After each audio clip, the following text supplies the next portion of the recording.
our New York studios up in Harlem, and she's back from Los Angeles where she covered the red carpet of the Golden Globe Awards, and she looked good in that red. Thank you. Thank you. I heard a lot from my sorors. Yeah, you were representing. Loving that crimson. Thank you, guys. It was a lot of fun. Jackie Reid goes inside her story. Good morning, Jackie. Good morning, Tom, Sybil, and Jake. Well, January is National Human Trafficking Awareness Month, which is much needed. Trafficking of girls and young women continues to be a huge problem right here in the U.S. In fact, you guys, Houston is the leading city for reports of human sex trafficking. We're inside her story with Amazon best-selling author and activist Angela Smith. She writes about sex trafficking in her latest novel, Behind Closed Doors 2, which was inspired by real-life events. Good morning, Angela. Good morning, Jackie. How are you?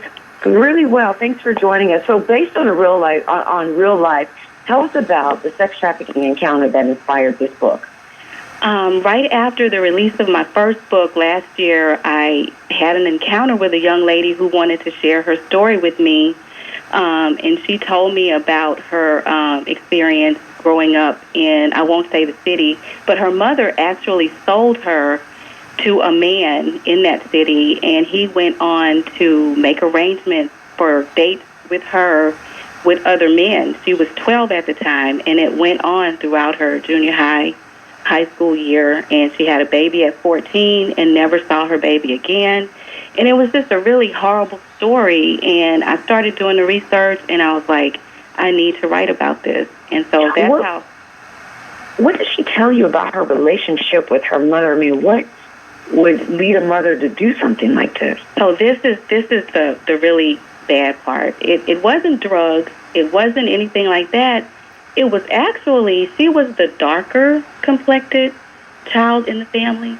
All of her other siblings were light-skinned, and she swears that is why her mother chose her to earn extra money for her family. Now, that was a little out there for me, but that's what she said. And how has this impacted her life? This happened when she was 12. Yes. She had a baby at 14.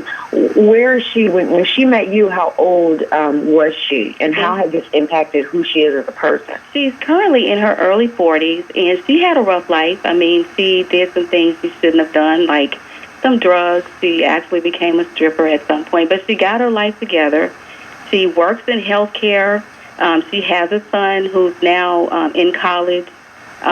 She's trying to go back to school. So she actually overcame all of her adversities and went on to be successful. But, there are so many who don't get the opportunity to correct wrongs like that in their lives.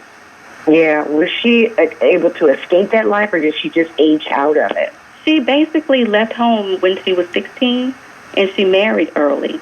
She married a drug dealer. And so that opened up a whole lot of other issues, but she got herself out of that situation with this drug dealer and moved on. It sounds like something out of a book or a movie, the story that you're telling. Is it easier to get the message across through fiction or a fiction book based upon a nonfiction situation? That's a good question. So Dana is real. Her mother is obviously real, and the character, Mr. James, is real.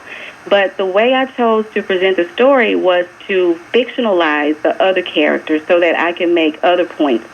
So I took Dana's story and built everything else around it. So, and without giving any spoilers, the mother in the book was on drugs. Mr. James had a life that I describe in the book. So it was easier to fictionalize the story instead of making it a real story because it gave me an opportunity to address other issues.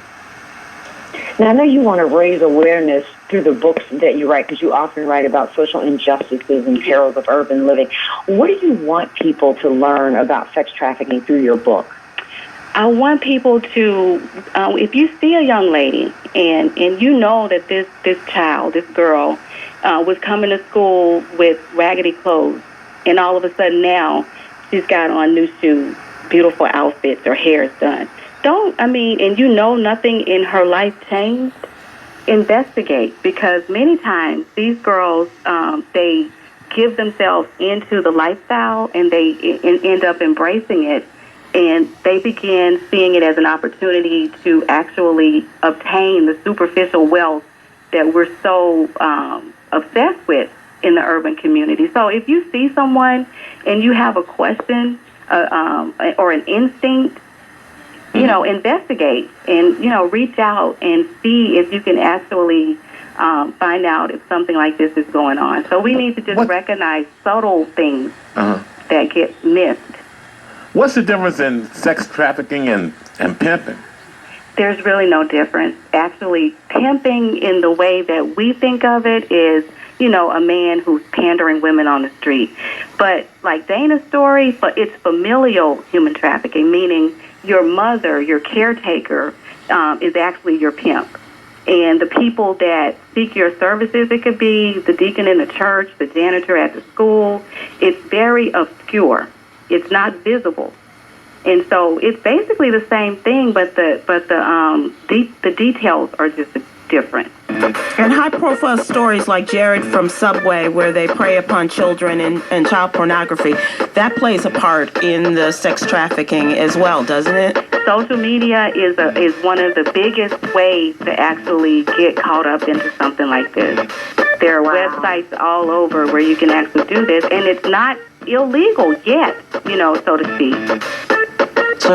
Well, the book is Behind Closed Doors, too. You can find it on Amazon. Angela, thank you for being our guest, and thank you for what you do. We appreciate you. Thank you.